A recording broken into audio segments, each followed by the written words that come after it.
A noite eleitoral é sempre uma surpresa, mas a próxima noite eleitoral vai ser ainda mais, não vai? Quer dizer, a próxima noite eleitoral tem Promete. todos os ingredientes para prometer, porque há Isso. muita coisa que pode acontecer, não é? Uhum. E é muito difícil prever o que possa acontecer, porque nós, sobretudo a partir dos nossos pontos de observação aqui na capital, muitas vezes temos dificuldade em perceber as dinâmicas locais que têm aspectos muito diferentes. Mesmo às vezes Cheias de nuances, não é? cheias de nuances mesmo aqui ao lado. Por exemplo, o líder do Partido Socialista este fim de semana andou a dizer alianças que chegam nem pensar nisso. Uhum. Isso é importante talvez para Lisboa, porventura para o Porto, o resto do país esquece. E vou dar um exemplo disso que as pessoas talvez ajude a perceber. Como é que, não agora, mas no mandato anterior, portanto, entre 2017 e 2021, foi governada a Câmara de Loures. Loures não é longe de Lisboa, é aqui ao lado. É, às portas de Foi Lisboa. governada pelo PCP enfim, coligação informal com André Ventura, que foi eleito pelo PSD, mas entretanto foi saindo para fundar o Chega. Portanto, a dinâmica local é completamente distinta. Os temas locais são muito menos ideológicos do que, quer dizer, Lisboa, Porto e tal, segurança, pronto, fala-se muito disso, mas quando saímos daqui, as pessoas falam de lixo, falam de vias, de rotundas, falam de ciclovias, quer dizer, falam de coisas muito menos ideológicas do que se pensa, e isso, coisas muito práticas, às vezes no bom sentido, outras vezes no mau sentido, no sentido em que se gasta dinheiro com coisas que não fazem sentido nenhum, digamos, é mesmo desperdício. Portanto, há muita dinâmica que é completamente distinta daquilo que nós, a partir muito da nossa superioridade intelectual e ideológica, de quem está a ver o país a partir nomeadamente as relações dos órgãos de comunicação, julga. Eu apercebi-me disso. É por isso que chama poder local. É por isso que chama poder local. E repara, eu tenho sobre o poder local uma visão que é de que ele viveu várias fases. Eu acompanhei muito, durante uma fase da minha vida profissional, acompanhei muito de perto as questões do poder local. A primeira campanha, talvez a primeira campanha que eu fiz com alguma atenção, foi uma campanha eleitoral para as câmaras em 1983, portanto estamos a falar de uma coisa que já se passou há mais de 40 anos. E recordo-me que na altura tive a noção de várias, precisamente dessas dinâmicas e de como era difícil perceber aquilo que poderia acontecer na eleição seguinte, falando com os vários candidatos em câmaras de que nós não dávamos conta, não é? Portanto, câmaras que não são Lisboa, Porto, Coimbra, Aveiro, Sintra, enfim, as grandes câmaras do país. E mais, nessa altura, portanto, no princípio da nossa democracia, o poder local foi das coisas que mais rapidamente transformou a vida das pessoas. E nós não temos muitas vezes noção disso. Os primeiros 10, 12 anos de vida democrática foram muito complicados em Portugal em termos daquilo que era... portanto, houve a turbulência da Revolução, depois a turbulência económica de duas intervenções do FMI, houve uma economia que tinha sido nacionalizada e que ficou em muito mau estado por causa disso. Houve, quer dizer, havia muita tensão política, muitas vezes havia coisas que não se conseguiam pura e simplesmente fazer. As coisas só verdadeiramente começam a mudar com a estabilidade, a adesão à União Europeia, o controle da inflação. Repara, nós 10 anos depois do 25 de Abril estamos com uma inflação em quase 30%. É uma loucura, hoje em dia nem imaginamos o que era isso. Em contrapartida, durante esse período, as formiguinhas das autarquias estavam a levar a levar água a muitas populações que nem água tinham, a instalar as primeiras redes de esgotos, na altura ainda coisas muito primitivas, a começar a recolher o lixo, a começar a construir vias. Quer dizer, eu recordo-me, por exemplo, uma vez ter ido, na década de 80, andar por trás dos montes e dizerem-me, tu para te deslocares, o melhor é não ir pelas estradas nacionais, vais pelas estradas municipais, porque elas têm o piso em bom estado, as nacionais estão com o piso destruído, e era rigorosamente verdade. Hoje em dia não é assim, a gente tem IPs por todo lado, não é? Portanto, hoje é diferente. Era um país muito diferente, a tal ponto que eu colaborei numa série de documentários que foram feitos precisamente para assinalar 10 anos de 25 de Abril, e o patrocinador desses documentários, que era uma grande empresa portuguesa, tinha pensado, o que é que a gente está a fazer, 10 anos, como é que a gente vai assinalar isto? A grande realização é fazer uma coisa sobre as realizações do poder local. Portanto, e na altura eu andei pelo país todo a ver o que é que tinham feito, desde Miranda do Douro, tinha um presidente da Câmara muito curioso nessa altura, uma figura bastante notável. Porque era bom presidente da Câmara, não havia muita gente que tinha transformado as suas terras. Sim. Pronto, entretanto, as câmaras mudaram, a certa altura começaram a resolver os problemas básicos e passaram a resolver problemas não básicos, multiplicaram-se os ginásticos desportivos, os centros culturais, as rotundas, essas coisas todas, porque nessa altura não se percebia bem o que é que havia de fazer ao dinheiro. Nos últimos anos, algumas câmaras tornaram-se mesmo ricas, no sentido de terem muito orçamentos gigantescos, sobretudo as câmaras, que têm a ver com o IMI, com o IMT e com o boom do mercado, quer dizer, não é o boom do mercado imobiliário, é com os rendimentos derivados do mercado imobiliário. As câmaras, por exemplo, aqui da Grande Lisboa e da Grande Porto têm câmaras com dinheiro no banco, que é uma coisa que até faz... Casas caras rendem mais imposto, não é? Casas caras rendem mais imposto, portanto, a situação é diferente. Mas dito isto, nós estamos num daqueles momentos em que, tradicionalmente, se verificam alterações na arquitetura do poder local. Porque desde que nós temos a lei digamos, da limitação de mandatos, que limita os mandatos autárquicos a 3 mandatos. 12 anos, não é? 12 anos. A primeira vez que isso teve efeito foi em 2001. Não, em 2001 não foi quando teve efeito, foi a primeira vez com uma alteração grande a lei de limitação de mandatos é posterior. Mas a primeira vez que houve um momento de choque autárquico. Do final de 2001, na altura das eleições, penso que ainda eram em dezembro, foi quando se demitiu o António Guterres, porque de repente, contra todas as sondagens, contra todas as previsões, o PS perdeu o Porto, que era um passeio no parque, como se costumava dizer, não é?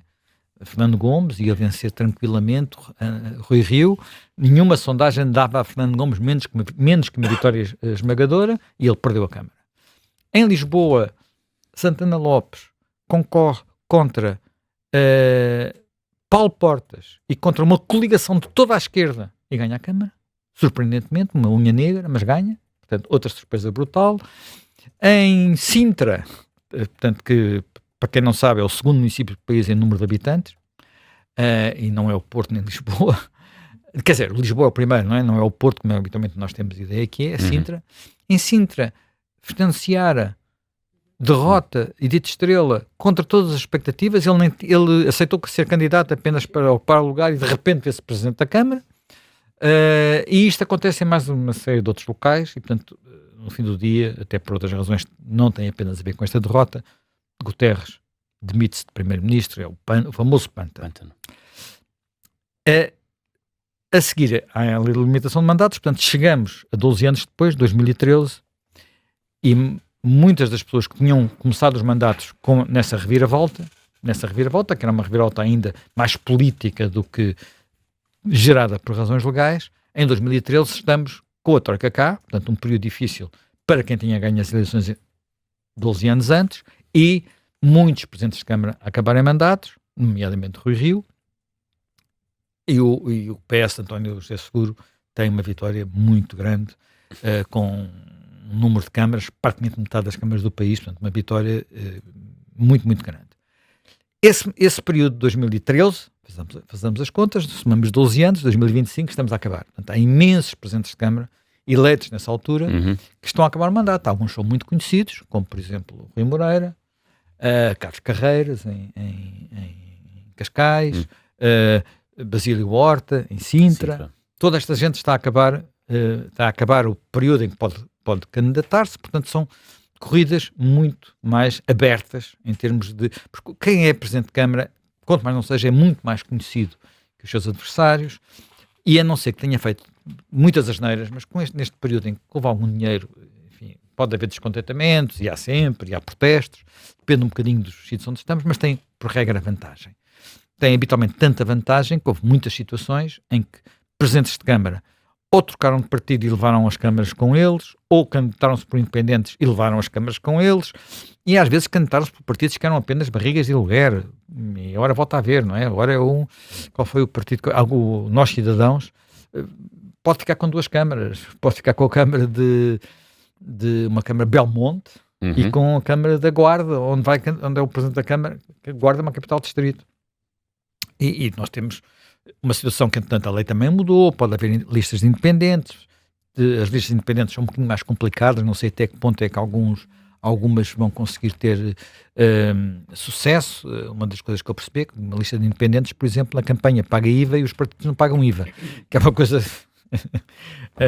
um bocadinho extraordinária, não é? Mas enfim. Desigualdade fiscal. Os partidos são assim um bocadinho para com os cidadãos, digamos assim. Bem, mas independentemente disso, nas juntas de freguesia há imensas listas de independentes, nas câmaras, há 19 câmaras já neste momento que são independentes, e neste momento, a somar isto tudo, há uma coisa muito difícil de prever o que possa acontecer, que é o efeito Chega. Muito difícil de prever. Não que quer dizer, por 2 razões. O Chega nas eleições de há 4 anos, só teve uma preocupação, apresentar candidatos. E aquilo era uma atrapalhada, foi uma atrapalhada completa.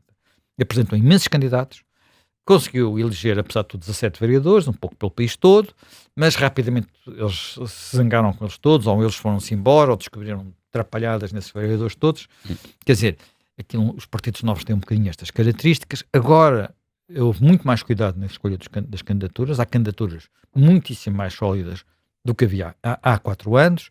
Apostou forte, usando nomeadamente o grupo parlamentar e pessoas com alguma visibilidade para essas candidaturas. O que é que vai suceder a partir daí é difícil de saber. Porquê? Porque os partidos novos sempre tiveram imensa dificuldade em conseguir penetrar no poder local. Portanto, o poder local, de alguma forma, tem a ver com as personalidades, com as pessoas locais, e se no princípio havia muito voto por fidelidade partidária, e se nos grandes centros urbanos isso ainda existe, quando vamos descendo para os sítios mais pequenos, a fidelidade partidária conta cada vez menos, e o que contam são as pessoas. E, portanto, aqui a inércia é muito grande, de tal forma que o PCP sempre teve uma projeção no poder local que não correspondia à projeção nacional. O PCP chegou a ter 55 presenças de Câmara, é muita presença de Câmara, 55. Nunca tendo, penso que houve umas eleições em que eles chegaram a tocar os 20% em eleições locais.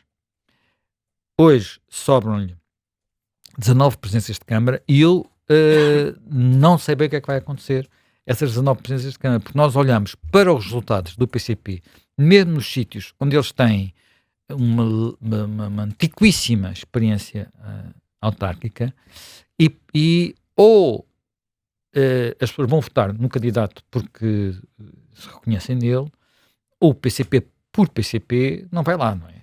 O PCP teve um resultado miserável nas autárquicas. Nós, por exemplo, ontem estive a ver os resultados do conselho a conselho de um dos distritos onde o PCP ainda tem mais autarquias, que é Setúbal. E como é que o PCP vai conseguir conservar Setúbal, que é uma das... penso que não, também tem Évora. Como é que vai conseguir conservar Setúbal? Como é que vai conseguir conservar Palmela? Quer dizer, e já não falo de outros sítios que, entretanto, foi perdendo para o Partido Socialista. Isto está tão desarrumado, desse ponto de vista, que é difícil perceber o sucesso que eles vão ter ou não vão ter a esse nível. Por exemplo, eu via entre as preocupações do PCP um conselho que eu achava que era absolutamente impossível do PCP perder, porque é um conselho onde até muito recentemente houve várias eleições em que só havia 2 conselhos no país em que o PCP ganhou até muito recente. Agora, há pouco, nos últimos 2 ou 3 legislativas já não conseguiu ganhar, mas ganhava sempre, mesmo em legislativas, que era Serpa, no distrito de Beja, e Avis, no distrito de Porto Alegre. E de repente eu fui ver os votos em Avis, que é uma Câmara onde o Presidente da Câmara está a acabar os 12 anos, e digo, já não digo nada, já não sei o que é que vai acontecer em Avis, não é? Não sei o que é que vai acontecer em Avis.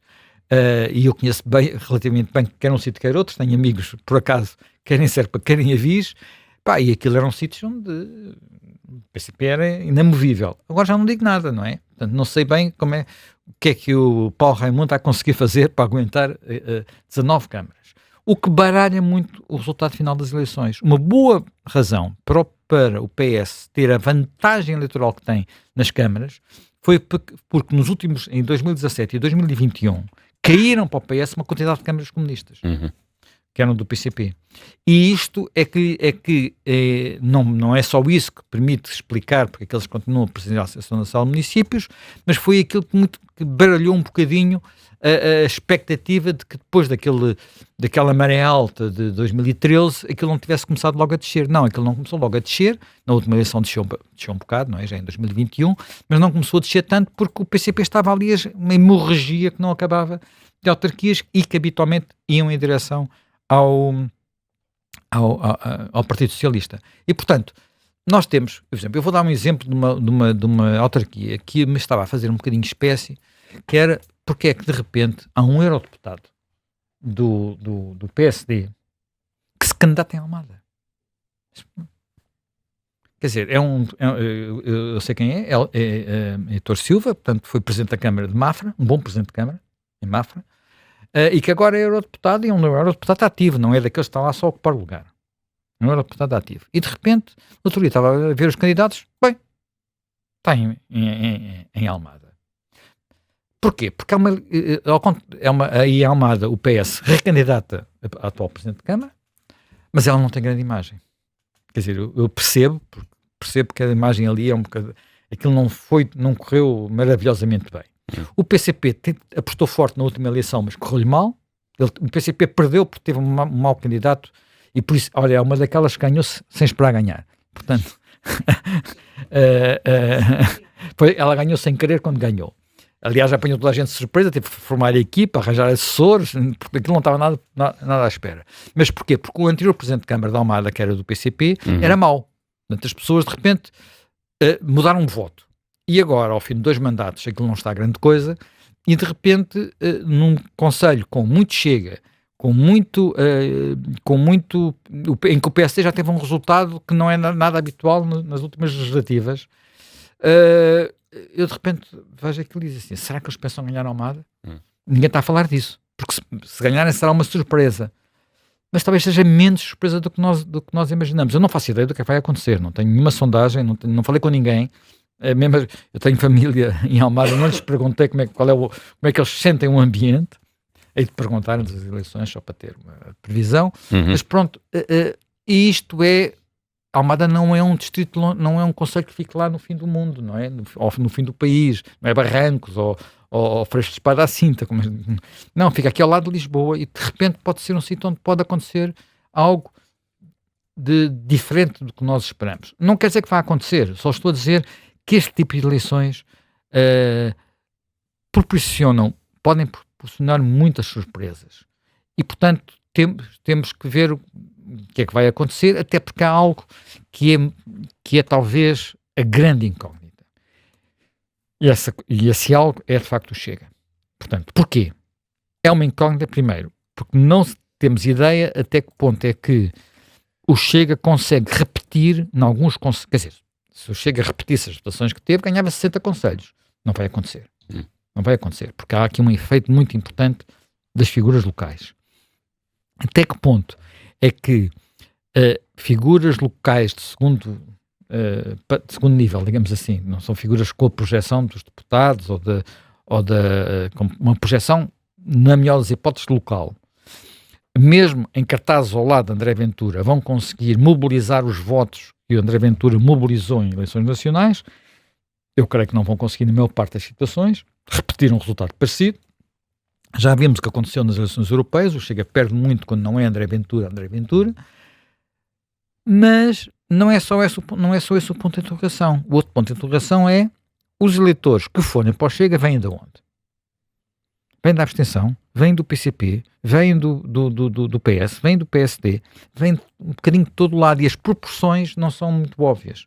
as proporções não são muito óbvias. Quando nós olhamos para o mapa eleitoral do Chega, verificamos que o Chega, os sítios onde é mais forte, não é os sítios onde a direita tradicional era mais forte antes. Sim. O Chega não é mais forte no norte do país, é mais forte no sul.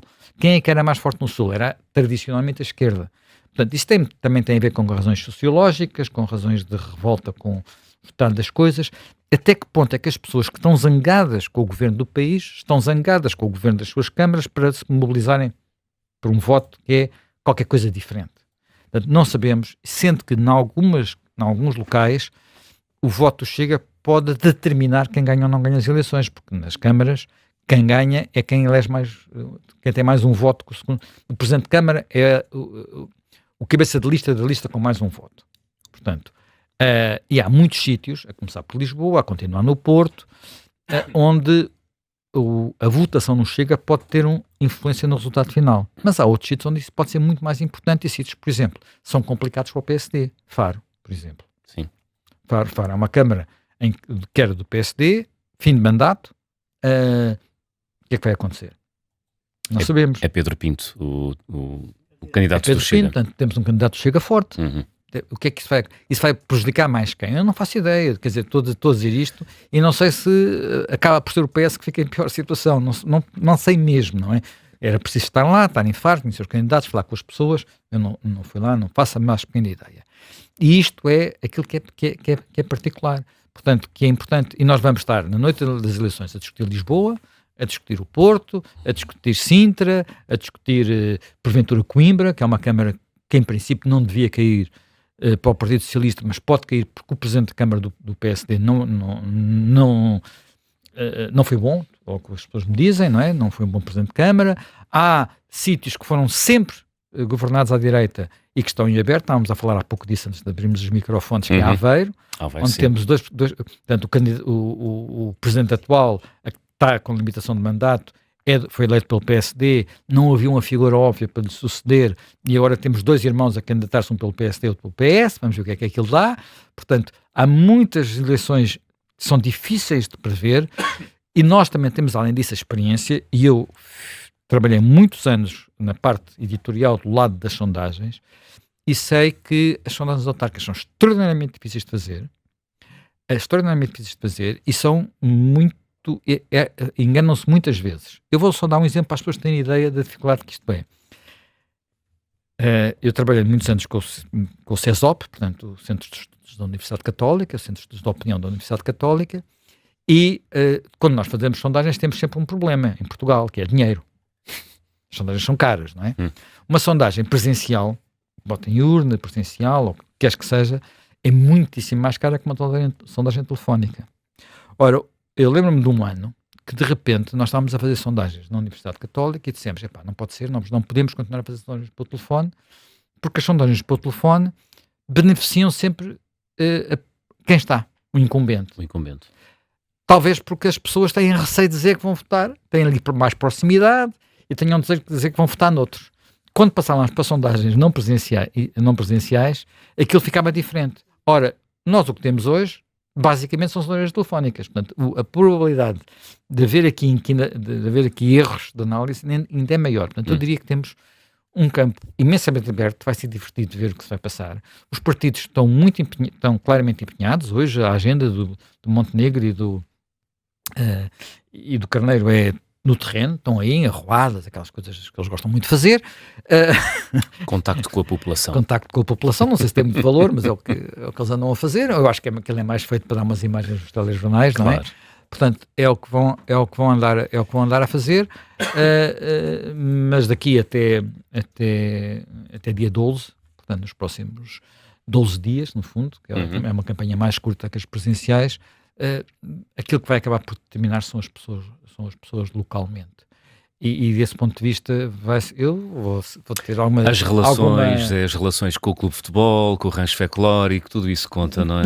Claro, mas tudo isso conta, mas às vezes não é suficiente. Quer dizer, nós percebemos que em muitos sítios chega-se a Presidente de Câmara porque primeiro é-se Presidente da Misericórdia, ou primeiro é-se Presidente dos Bombeiros, ou Presidente de Câmara, ou Presidente de uma junta de freguesia, ganha-se notoriedade, trabalha-se com a população, ou da Filarmónica, mas há outros sítios em que às vezes não é suficiente, pelo contrário, gera anticorpos. Portanto, há muitas dinâmicas muito curiosas, há muitas coligações muito fora do que nós estamos à espera. Eu, por exemplo, tenho uma amiga minha que candidata-se a uma junta de freguesia de uma aldeia do interior, uma coligação estranhíssima, quer dizer, com uma quantidade de partidos diferentes, pessoas diferentes, mas aquilo é uma lista de independentes, está entusiasmadíssima, não sei se vai ganhar, se não. Quer dizer, ela não é candidata a presidente da junta, vai lá numa lista. Na zona, este fim de semana tive como candidato ao presidente da minha junta. Mas porquê? E as razões têm muito a ver com relações pessoais, com escolhas políticas locais também um bocado incompreensíveis. Eu estou num sítio perto de Lisboa. Tudo isto tem dinâmicas que nos podem fazer aquilo que é divertido numa noite de altar, que é ser surpreendido. Nós temos sempre surpresas para comentar. Portanto, vamos ter o princípio da noite eleitoral a falar das sondagens de Lisboa, Porto, Sintra, Coimbra, talvez não sei quantas sondagens é que vamos ter nessa altura. Vamos falar muito disso. Depois vamos ficar, se houver algumas que ficam indefinidas, vamos ficar até a tarde à espera do resultado. E no fim disso tudo, há muita outra coisa que vai passar, designadamente depois. E há uma coisa que eu tenho quase certeza. O Chega pode ganhar poucas câmaras, mas muito provavelmente vai determinar, vai colaborar, e não vai colaborar pragmaticamente no governo de muitas autarquias a partir daqui. Vai desempatar, não é? Vai desempatar, quer dizer, repara, um vereador com pelouros, e às vezes a forma de fazer uma aliança a nível local é dar pelouros a um vereador da oposição. Portanto, é um vereador que também tem um ordenado. Portanto, os outros não, têm massinhas de presença, ganham quase nada. Enfim, isto não varia muito diferente. Depende da dimensão do concelho, não é? Depende da dimensão do concelho, depende de muitos fatores diferentes. Mas não são fortunas nenhumas, são ordenados baixos. Não é nada de especial. Mas pode ser relevante para algumas. Pode ser relevante, até pode ser relevante pelo poder, pela percepção de que se tem influência. Há aqui aspectos muito interessantes do poder local que muitas vezes a nós que estamos mais ligados ali à Assembleia da República, nos está a discutir agora a lei dos estrangeiros, às vezes nos passam ao lado.